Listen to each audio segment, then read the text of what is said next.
Yeah, so Anthony, in our most recent interview with Coach CY, we asked him which player he was most excited about to have a breakout season. And he picked you, citing the Colorado game as one of your breakout moments, showing the NCAA, which you're all about. Can you take us through your mindset that game and what watching you put the team on your back in the second half that took your game and the program to the next level? I mean, I've been here for a long time. I've seen Terrence Mann, Trent Forrest, Phil Kofer, all the older guys do something like I did. They've been here all 4 years, and they watch players that were here before him, and just learning, listening, paying attention to little details, and keep growing. And I feel like postseason, that's when I was the most focused, and I was able to just lock in on all the little details. And yeah, everything came together. Was able to get steals. It all started from the defensive end. Getting steal got me in the game, gave me momentum, and then I was able to knock shots down. My teammates were finding me, and that's what got me rolling. Yeah, the 22 points was impressive, but I was mainly talking about the rebounding you were doing, the steals, like everything off ball really showed out how it wasn't just the scoring that you were doing. You're really doing it on all types of on all types of ways in the court, man. And that Colorado game, I remember we were all watching it in the living room where I'm like 15 feet away from, and we're yelling at the TV like, "We haven't made 1 3 yet. We haven't made 1 3 yet." And Drano. So well, I love it. I love it. I love it. Nah, yeah, it was exciting because the game before that, like you said, we went over. It was the first time since I don't know, it was probably like 8 9 years that we haven't made a shot in a post season tournament. So everybody was like, damn, down. But I mean, we had so many good shooters on the team that we wasn't really worried. We just had to go out there with confidence and knock shots down, and that's what we did. Definitely. So kind of going off that, I've been at Florida State since 2018. So I've watched the team and watched you out on the court since then. And over that range of time, your defensive ability has always stuck out to me. You're usually given the tasks of guarding the opposing team's best player, one of their best players. And it's well known that Coach Ham likes to keep us switching and playing positionless basketball. When Malik came on earlier to the podcast, he said, "We force you to defend. If you don't play defense, you won't see the court." So how much does the coaching staff and also our players take pride on the defensive side of the ball? I mean, we're all junkyard dogs. So like, if you can't play defense, it is known. If you can't play defense, then Florida State might not be your program, you know? So everybody that comes to Florida State got that chip on their shoulder that they want to be the best defender. So like I said, I want to be the best defender. Malik wants to be the best defender. And we all show it in different ways. Like I might get a steal in the passing lane. I might lock down. I might not let the guy that I'm guarding go past me. Malik, if the guy go past me, he's going to be there at the rim to make sure he's going to block it or like something like that. So it's still teamwork. Like everybody got their little niche that they're good at. Yeah, two quick things. First one is Malik, like you're talking about. Hey, yo, if you get beat, he got you. Hunter Tyson. I think it was Syracuse. He was talking about that one for a minute. He was like, he felt almost disrespected that Hunter even went for the jam. He was like, dude, you know me. Why you going for the block? You know I'm gonna swap that. You know. So then the second thing is Cam and I on Saturday went to the open scrimmage.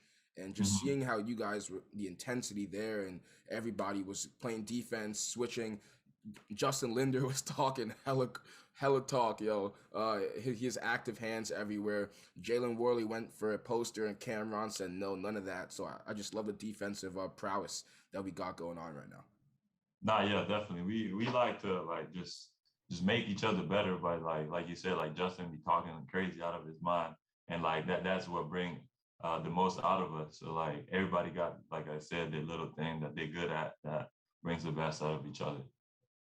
Yeah, watching Justin's so funny. He just sits there chirping in your ear all game long. He's just talking to you all the time. And it gets, you can see, I watched Cleve started pushing him a little bit because he was tired of listening to Justin chirping him in his ear over and over. But anyways, Coach CY also credited Coach Ham with being one of the first college coaches to truly embrace positionless basketball, like we already mentioned. But as one of the premier shooters on the team, how do you feel about seeing the uptick in three-point attempts every year in the NBA? And how has the three-point line affected the game so much? I mean, 3/2, I guess. Three is more than two. And like, I feel like guys are way more skilled today. They have access to a lot more things. And being able to shoot is a must today. You don't see a lot of guys that get drafted and are not capable of shooting.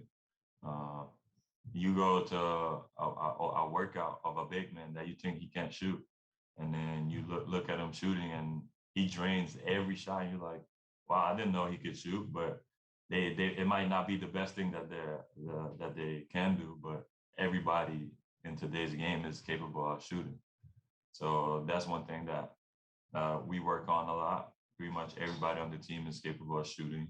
We want to be the best three-point shooting team in the country this year. We led the three-point percentage last year in the ACC. This year, we're going to be the #1 team in the country. Yeah, absolutely, man. And it's well known, talking about Justin, he talks a lot of shit.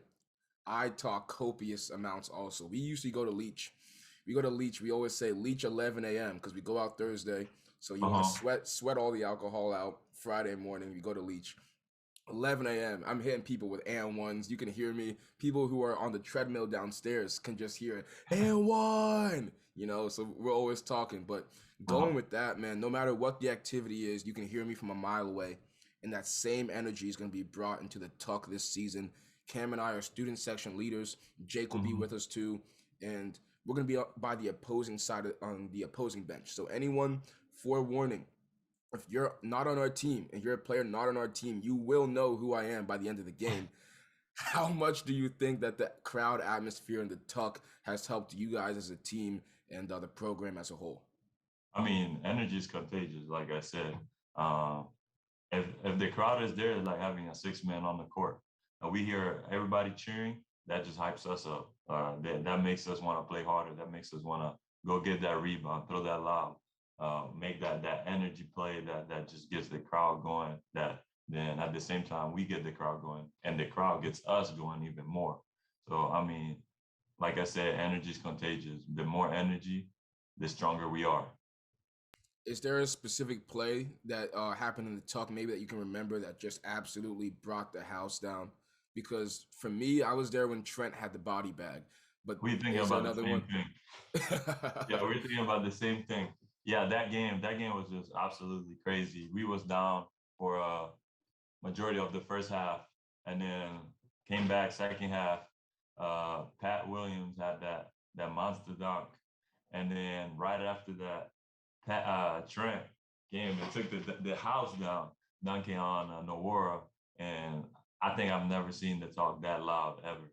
It was just I was on the court and I had chills because I was just, oh my God. It was just, I never heard something like that. I love it. Yeah, Coach Shiwai said that dunk set Nowara back to the second round. Yeah, that dunk was probably the best post I've ever seen. Yeah, we asked Justin, we were like, because what's interesting to me is I can't dunk, bro. I'm 5'9" on a great day. On a great day, I'm 5'9". That's being 5'9" is being generous. It's being generous, bro. If I double sock and got the AF1s on, I may be 5'9". But going up for a dunk, I feel like both people, the defender and the person going for the dunk, has to make like a business decision where they both realize at some point, am I going to go for the layup or am I going to go for the dunk? And the defender's got to be like, is he really going to try me? And I don't know when it happened, but Justin said once he hit half court, he knew Trent was going for the slam. He's like, without question. Did you know as a player yourself, when you're going for it, is there like a point where you just have to realize like, yo, screw this, I'm going for the slam? Oh yeah, as soon as you see you got the path to the basket, you already know that it's going up, and it's going down. So I mean, I've seen it, and like you could see it a lot of times when like players just take that one step, and they have 2 steps to get to the basket, or it's going up and the house coming down. So I mean, I seen that happening. The whole team seen that happening because if you look at the clip, everybody was standing up and was waiting for it to happen. So it was extremely cool. And last thing I'll say before I pass it on to Jake is that Malik also came on and he told us when he got JJ Trainer, another at this point Louisville, we're your father. I don't even know how to explain it. We just been posterizing them for years. But he said I got that 1-2, and once I got the 1-2 step, it was over. So I feel like once you get that 1-2, you hit that launching pad, you get that left foot up, you might as well just not even jump because you're gonna get put in a body bag. Jake. Definitely, yeah, that play was amazing. That game is probably my favorite sporting event overall since I've been at Florida State, and a lot of people echo the same sentiment. Anyways, at Lock It or Leave It, we are huge fans of the NBA, and we're constantly talking about all the Noles and the pros that we've seen enter into the draft in the past 2, 3, 4 years. But former Seminole, current San Antonio Spur, Devin Vassell, recently went off, had 19 points, went 8 for 12 shooting, 3 for 4 from deep, and we can't forget to mention the poster that he had, which was awesome to see. But Coach CY stated that you had the talent and mentality to be in the NBA. He went on to say that the NBA stands for no boys allowed. You faced off with many guys who are in the pros now. And what have you learned from working on in your game that you know will translate into the next level? Just like he said, no boys allowed. You just it's a physical game. Like everything is a contact sport game. If you're not looking for contact, then you're shying away, and that's what puts you out of the play. So always being like, you gotta win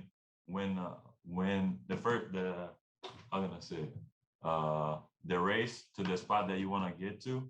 Whoever gets there first is gonna win. So if the defender is gonna cut me off because I'm not being physical, then that's why the defender's gonna win. So it's all about being physical, getting to your spot whenever you want to, and reading the game, being outsmarting the opponent. I feel like that's something I've learned throughout the years here. Just reading the game, doing the smart decision, and just being confident in yourself. Yeah, with CY, he came on. I don't know if he says this phrase to you, but he was talking about bruisers and like big guys and putting a body into somebody and being physical, and he was calling them big body Benzes. Have you ever heard him call somebody a big body Benz before? Big body Benzes. Yeah, we got rankings, big body Benz. We just do things like who's the most physical during practice, who's the most physical during games. That just makes the guys on the team elevate their physicality to show like we're here, nobody's gonna move us. So it's like a mentality thing to have. Absolutely, man. So kind of staying on basketball, but kind of going off the court a little bit, I guess, maybe off the court. But Scotty Barnes was known for having the the knee sock drip, how he'd have you cringed a little bit. It looked like when you had that, but you yourself, I think you're the only player on the team who rocks a headband during the game. So when did you start with the headband swag? Because I think you're the only player on our team right now who definitely wears that game in and game out. Yeah, I mean, last summer I started twisting my hair, and I just started wearing a headband during practice here and there. And then I was like, yeah, this is the season. I'm gonna start wearing a headband, and I started wearing it. And then Ray, Scotty here and there were theirs. And then I think Cam this year, he's gonna wear his. So it's gonna be me and Cam wearing headbands. So you've been a Nole for about 5 years now. You've been a part of the entire New Blood movement, one of the vital pieces. Got to see some of the old wave and some of the new waves coming in with Jalen Worley and Matt Cleave and the rest of them. They always have us lower in the rankings, and we always seem to finish in the top 10 easily as we move up. But of all the great teammates you've had, what is your all-time starting five? You and four other players. If you could do a March Madness run, which four is coming with you out of all of the teammates you've had? So you say including myself? I mean, I feel like you'd want to put yourself in there. Yeah, okay. Absolutely. I just thought you said just like 5 players. Okay. Yeah, no, you good. So I'm gonna put Trent Forrest. At the 2. I'm gonna put. It's tough. There's so many. I know it's tough. There's so many people, bro. There's so many. I can name so many players. I'd say like you going you going Vassell at the 2. You going T? Who you going with? Maybe I can name so many players like Karen, like Chris Kumaji, Fiandu Kabangali, uh, Brian Angola, MJ Walker, Turk, Raekwon Gray. Like we have like so many players, like Balsico Pravitsa, like we had like Scotty Barnes, like we had so many. Like I don't know, it would be a tough one. I'd have to think about that one, but that's a good question. Yeah, so we're gonna take a quick break, and when we get back, we're gonna hit this lightning round. Anthony, you'll love this part. Don't go anywhere. We're back. If you listened to us before, which hopefully you have, you know what's going on. It's time for the lightning round. Anthony, you're going to love this part. Quick questions, quick answers. It's very simple. So start it off. If you had to pick one NBA player to compare yourself to, past or present, who would it be? Dwayne Wade. Dwayne Wade. I love that one. The You talking Flash. 06 Flash Wade? 06 Flash? I Yep. love it. I love it. I love it. My question is, do you have a game circled this year? Malik said that UCF came in here and beat us on our home floor and that he has a vendetta against that. And when we play them, it's personal. You know, it's on site when we see them. Do you have a game circled for this year? Yeah. Like Malik said, UCF. They came in here, took something we own. Got to get them back. That's not the only game that's circled. There's a lot of games that are circled, but that's the first one. I mean, all games are as important, but that one did hurt a lot. That one's personal. That one's personal. Yeah. Yeah. Anthony, who's the toughest player you've ever had to guard? Probably Ja Morant. Yeah, could you take us through that a little bit? Because I remember it was spring break when that happened, and we were on spring break. We were watching that game, and Ja had a great first half. Like he started the game off like 3 for 3 for something like from deep. He was going off, but we handed that game to them. We were up by like 20 something. So can you take us through that game and what made Ja so difficult to guard? I mean, the scouting report was what made the game easier for us. We said, I mean, we knew he was gonna. He's a bucket. We knew he was gonna get his up, but we knew that he was also a great passer. So we had to cut one of the two out. So we said, you could go and get the points you want, but you won't have help from your teammates. So that's what we did. And then as the game kept going on, he got tired, and now we kept just executing the game plan, and we got away from them, and that's how it went. Who do you think the best Seminole in the NBA right now is? Terrence, man. Yeah, man. Can you take us through what you were thinking when he went off in the playoffs? Not just that one game against Utah when he had 39, because he was hitting every three possible, but the whole time he posted Rudy twice, jeez, and he was guarding D-Book. He was guarding the main player that, you know, he had the offense, he had the defensive assignment for the main guy. Can you take us through kind of just seeing him, knowing T-Man, and being like, wow, he's really blossoming into this actual really big integral part of an NBA team? So this how that night was funny. So I was out with some friends, and then I kept checking the score, and I was like, oh, the game just started.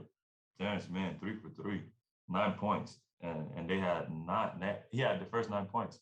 So I was like, oh yeah, I gotta go back home. I went back home. I watched the whole game, and he just went crazy. So it was just a crazy game. I was super happy for him, and I feel like that's something that's just kickstarted his career, and like he's been like that, and I'm happy he had that opportunity, and I know he's gonna have many more of those type of games. Yeah, shout out to T. He just signed that 2-year 22 that kicks in 2023. So, hey, yo, you got to text him and be like, yo, next meal is on you. Yo, next time we're going somewhere, it's on you. But that'll end the interview for today. Let's start these sign-offs. I'll start with my co-host, Cam. Cam, thanks for coming on, man. Yep, another great interview. Thank you, Anthony. Glad I got to bump into you at Sunstop to set this up. So good luck this season. Appreciate it. Absolutely, man. And then we'll go to the next co-host, Aaron. Aaron, thanks for coming on again. Anthony, thank you so much for coming on. I just got to ask you one thing about Sunstop real quick, though. You going for the wings or are you going for the fried pizza? For getting food? I actually go in for candy. Interesting. I go in there for candy. I gotta stop going though. I gotta change that. But there's always good vibes there, but I just go there for the candy and Sprite, Coke, yeah, whatever. Oh yeah. But also, it's officially been a year of Lock It or Leave It. So just thank you so much to everyone that's listened, everyone that supported us, followed us on social media, retweeted our tweets, anything at all. Just thank you. We really appreciate you guys, man. We want to keep this going, keep producing good content for you guys. So stay tuned. We got a lot of stuff coming. We're just getting started. We've gotten this far in 1 year. Think about where we'll be next year and the year after, 5 years down the road. We're coming for it. We're going all the way. Absolutely, man. Thank you for that. It's crazy. I got the 1 year notification too on Twitter. Like, yo, we made the account a year ago. And it's just crazy. We had CY on yesterday. I mean, not yesterday, the most recent time. And CY was talking about, hey, yo, when I first heard this, I thought this was some professional type, and we were like, yo, appreciate that. We're just college kids who want people to know that we go to the best school in the nation with the best sports in the nation. And with that being said, women's soccer, Jake, can you give us on your sign off a little bit about what's going on for Virginia on the 28th? Definitely, yeah. So for anyone who doesn't know, we have the #1 women's college soccer team in the country. We are currently undefeated, and we are playing #2 Virginia on next Thursday at home. So we're trying to pack the Plex. We're trying to get as many students out there as possible. We're giving away a lot of cool things, a signed soccer ball by the whole team. We're giving away a nice Yeti cup that is branded Seminole in the Seminole way. And then we're also going to give away a mini basketball signed by Coach Ham. So a lot of great stuff. If you're a student, please come out. If you're a regular fan, please come out. We want to support them in the best way that they deserve. But Jay, Cam, Aaron, thanks for having me on today. I appreciate y'all giving me this opportunity. You guys have put together something that's really cool. And I can't wait to see you guys succeed in the future. Anthony, thanks for coming on. It's been great seeing you these past 3-4 years. And we really want to chip this year. So we'll be supporting you guys along the way. Go get it. Yes, sir. And then, quick pitch, because I know a lot of college kids are thinking the 28th, that's Halloween weekend. You don't want to go to the game. It's at night. The game's at 7. Pre-game the game. Come up, get there, be rowdy. We'll be there. We'll be talking copious amounts of shit. I'm just saying, I don't want any excuses for Halloween being the reason, because we're still going out after. But thank you, Anthony Polite. That'll wrap up the interview. Thank you so much for hopping on, man. You're the man. Yeah, appreciate you guys. Appreciate for everything y'all do. Absolutely. And it's a Friday, which means we're going to bruise. We'll be out. If you see us, say hi. This episode will be out Monday. But until then, we'll catch y'all later. 13-game NBA slate. Peace.